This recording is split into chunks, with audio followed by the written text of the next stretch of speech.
केंद्र ने बिहार को प्रधानमंत्री ग्राम सड़क योजना के तहत ग्रामीण क्षेत्रों में सड़क निर्माण के लिए 4130 करोड़ रुपए की दी मंजूरी। इस योजना के तहत पिछले 12 वर्षों में किसी राज्य को यह सबसे बड़ा आवंटन। रक्षा मंत्री ए के एंटनी ने भारत और चीन के बीच नजदीकी सैन्य संबंध विकसित करने का किया आह्वान। कहा, अगर आपसी विश्वास, एक दूसरे के प्रति सम्मान की भावना हो तो सीमा पर शांति बनाए रखना हो जाएगा काफी आसान। झारखंड में कांग्रेस और झारखंड मुक्ति मोर्चा की गठबंधन सरकार पर बनी सहमति। दोनों पार्टियों ने आगामी लोकसभा चुनाव के दौरान 5 राज्यों में साथ मिलकर लड़ने का लिया फैसला। उत्तराखंड में बाढ़ प्रभावित इलाकों में राहत सामग्री पहुंचाने के काम में लगातार हो रही बारिश के कारण आ रही हैं दिक्कतें। भारी वर्षा के कारण 16 जून की बारिश में प्रभावित इलाकों में शवों के अंतिम संस्कार और केदारनाथ में मलबा हटाने का काम भी हो रहा है प्रभावित। हालांकि विभिन्न विभागों के कर्मचारियों को मिलाकर गठित 200 सदस्यों की टीम केदारनाथ के आसपास से मलबे को हटाने के काम में जुटी। असम के सबसे ज्यादा प्रभावित धेमाजी और नौगांव के 38 अन्य गांवों में पानी पहुंचने से बाढ़ की स्थिति हुई गंभीर। बाढ़ के कारण अब तक राज्य के 10 जिलों के 300 गांव और 90,000 लोग हुए हैं प्रभावित। असम राज्य आपदा प्रबंधन प्राधिकरण के आंकड़ों के मुताबिक धेमाजी जिले में 29 अन्य गांव तथा नौगांव जिले में 9 गांव बाढ़ की चपेट में आए।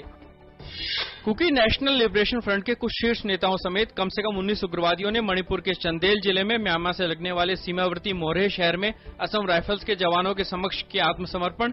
गौरतलब है कि क्षेत्र में 30 आतंकी संगठनों में से 5 ने सरकार के साथ शांति वार्ता पर सहमति जताई है और सरकार ने उनके हथियार डालने और मणिपुर के विकास के लिए शांति वार्ता में शामिल होने को कहा है।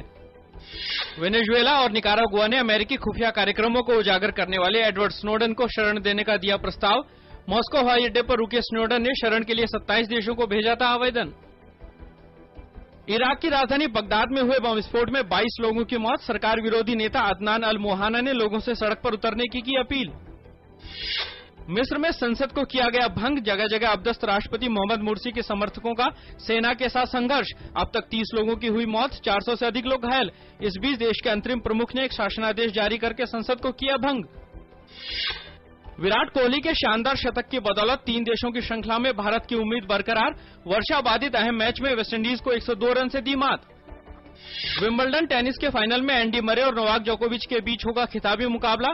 सेमीफाइनल में मरे ने जानोविच जबकि जोकोविच ने डेल पोत्रो को हराया।